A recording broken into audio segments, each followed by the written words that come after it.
Catch me in the sky, I be soaring like the solar system. Super duper fly, ain't a villain who can stop my mission. Who you dissing for? You better stop before I get to fishing. Catch a body, I could leave you missing like a super villain. Catch me in the sky, I be soaring like...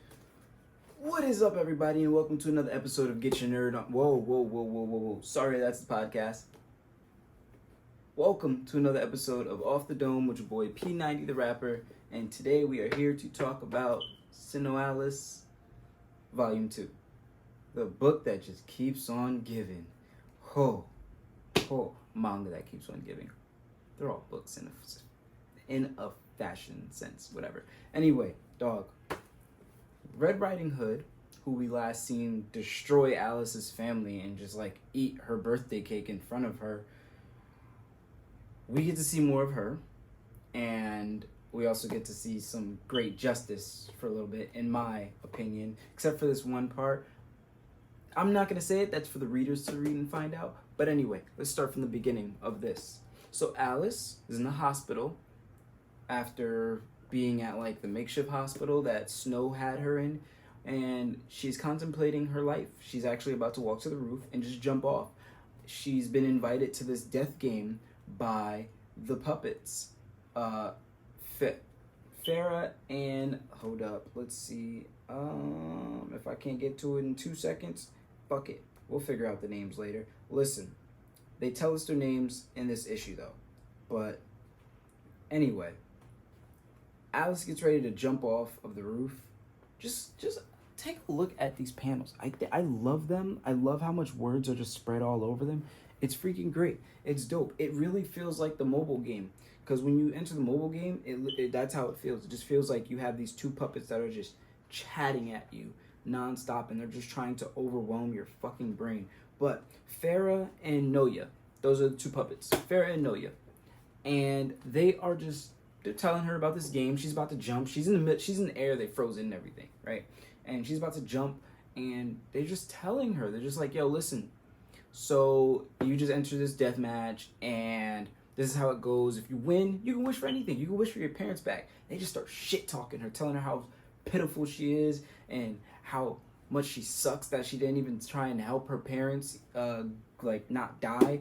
But also, she's floating in the air. I want y'all to remember this, because in the end, they end up telling her, but it doesn't matter. I mean, you're probably going to end up turning into a pancake anyway. Like, there's like a no chance you're going to survive. So goodbye, you pitiful piece of shit. They unfreeze it. Alice falls, but Pinocchio comes in and saves her. And then from there, we get a little other context, but I don't want to spoil it too much. This isn't a spoiler. This is an Off the Dome. So we get to see Red Riding Hood, and she's just like rummaging through garbage, trying to survive, trying not to get caught by the cops because of all the murder she's been going through. And they kind of have an idea who it is, apparently, because she thinks she's going to get caught. Also, she just looks like murder, like literally just looks like murder. She ends up getting beat the shit out of after being visited by the puppets. Some random people just beat the shit out of her on the street, and apparently they were told about her, and they get her good. And then they started doing some weird shit. But Cinderella